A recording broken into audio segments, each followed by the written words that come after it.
welcome back to the Daily Weekly Cast. Today I'm going to be doing a little review of an experience I went to. I went to the Doctor Who Time Fracture in London about 2 weeks ago now, and so I thought we'd potentially do a series on like experiences and reviewing those experiences.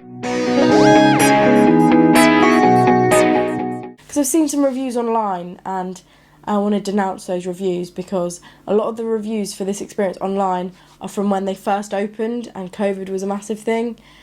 Now I'm going to denounce all those reviews and do my own and tell you the real goss. Pre-warning, there will be spoilers in this video because I'm just going to tell you all about the experience and I'm not going to filter it, which may upset Bradley because we're going to go at some point. But one thing I will say about the experience, it's different for everyone. Like, everyone will have a different experience. That's something that is really good. So the next time I go, I'll have a completely different experience to the one I had this time, because it's like an immersive theatre thing.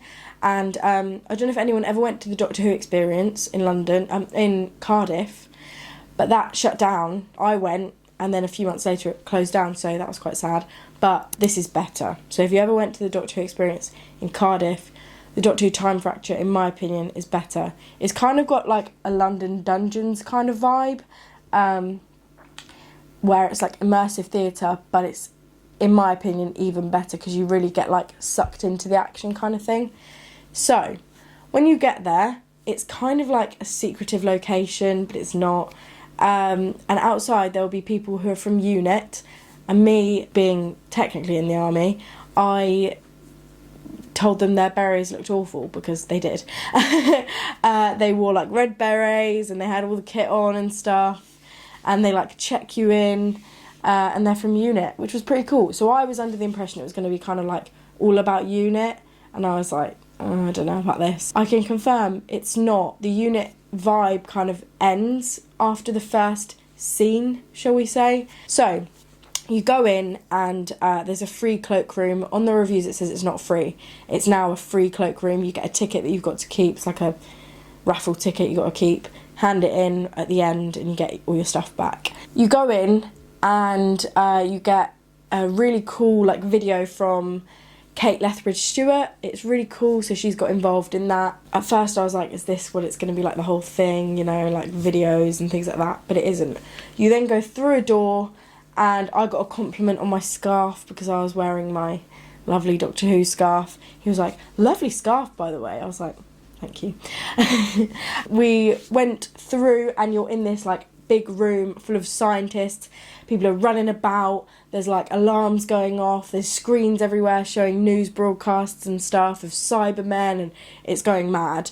And you're all kind of broken off into groups, and so you might speak to particular scientists that other groups won't speak to. So there were some scientists I didn't speak to in there, so like everyone has a really different experience. I went into a room where there was like River Song shoes and Sonic lipstick and all sorts. It was really cool. There was all sort of like and the woman was like, can you tell me what this piece of equipment is, and this bit. It was really cool. And there was like those things that you can attach yourself to the walls, anti-grav stuff. Do you know what I'm on about? I do. Yeah. There were them attached to the wall. It was really cool. After that scientist bit, it's kind of like the unit bit is over and you see some Daleks. I'm not going to do too many spoilers, but there will be Daleks. You just got to make sure you're looking in the right place at the right time because some people missed it, but there were Daleks. Some people thought it was just the audio, but it wasn't. The Doctor comes up on the screen, so some of the Doctors like recorded some stuff for the show. Some of it is stuff that's from the show, which is a bit naff. But yeah, so then there's a whole sort of storyline, but I'm not going to ruin the storyline for people because it's also very confusing. That is one thing I will say. Like, sometimes it felt like the actors didn't really know what they were doing and they were following kind of like a very messy storyline. There's a basic plot, but it's all sort of jumbled together. You then go through kind of like a vortex, and I was going first, and it's like a mirror maze, and it's all a bit weird. And these people jumped out at me, and I was like, gonna swear. And you go down into this marketplace kind of thing. There's pig slaves, there's robots, and there's like general actors that are in like Doctor Who type clothes. One of the actors was amazing, and I was like, you need to be the next Doctor. You're incredible kind of thing. They're all kind of like amdram, like amateur dramatics actors, but they're really, most of them are really good actors. and you kind of break off into groups again, and they're trying to kind of tell the story, and it's really good. There are some weird things you got to do, like they make you like summon something. It's very strange. So it depends if you're like into that kind of thing and you're wanting to get like immersed into it and you're happy to like act, basically. You just got to play along. You'll then see Cybermen, which is really cool. They have one modern Cyberman and one classic Who Cyberman, which I think is really cool because there were some older people there who may not have seen the newer Who, so they made sure it targeted kind of both audiences, which is something I would say they did really well. After that, you then go for the break. This is my only discrepancy with the whole experience. The whole experience was really good, but I will say there was one bad thing about it. You run through into this kind of bar spaceship thing, and you're on a spaceship somewhere, and they're saying you're going to Gallifrey and all of that, which confused me because I'm like, does Gallifrey exist? Like, it was all a bit like confusing to me, because if you watch Doctor Who, you know, like, it does exist but it doesn't, because it's kind of in a parallel sort of, it's confusing. But they're like, yeah, we're on our way to Gallifrey, we're on this ship basically, and there's a bar, and at the bar is a singing Silurian and a blue creature alien thing. It was really cool. Only bad thing about the bar, it was £10 for a drink. Yeah, I know. And it was about this big. Luckily, the guy spilt my drink and had half of it and then topped it up with tonic. And then he said, I'll make you another one. So he made me another one. And I ended up having 2 drinks. So technically, it was £5 each. However, generally it's £10 a drink for an alcoholic drink and like £3 for a can. And they don't let you take drinks or anything in with you. Yeah, now we know why, because they charge you a lot for drinks. And I didn't even get to finish the drink because I got whisked away, and you get taken in sections to the next part of the experience, which is the best part in my opinion. It was the Weeping Angels, and it felt so real, and the lights were going out and you were getting chased by angels. It was incredible. So that was one of the best bits. You then you go up these stairs and it says the National Gallery, and we all looked at each other like, the National Gallery? We were all really confused. I was genuinely like terrified from the experience we just had with the angels. I genuinely thought I was going to get sent back in time. I was terrified. So that was good. And then we see the National Gallery and we're like, do we go in here?